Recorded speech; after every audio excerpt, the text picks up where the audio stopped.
بسم اللہ الرحمن الرحیم۔ السلام علیکم ورحمۃ اللہ وبرکاتہ۔ ناظرین گرامی، آج میں آپ دوستوں کو بہترین حدیث سناؤں گا۔ اس سے پہلے آپ حضرات سے درخواست ہے کہ ویڈیو پسند آئے تو ویڈیو آپ نے ضرور آگے شیئر کرنا ہے۔ تو آئیے شروع کرتے ہیں 10 محرم الحرام یعنی عاشورہ کی روزے کا تاریخی پس منظر۔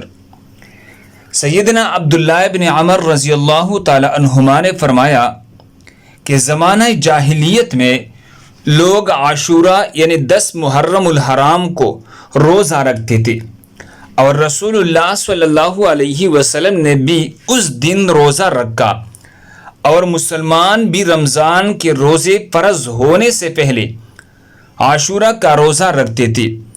پھر جب رمضان المبارک کے روزے فرض ہوئے تو آپ صلی اللہ علیہ وسلم نے ارشاد فرمایا، عاشورہ اللہ جل شانہ کے دنوں میں سے ایک دن ہے، جو چاہے اس میں روزہ رکھے اور جو چاہے چھوڑ دے۔ صحیح مسلم حدیث نمبر 2698۔ دوسرے مسلمانوں کے فائدے کے لیے آگے ضرور شیئر کریں۔ جزاکم اللہ خیر۔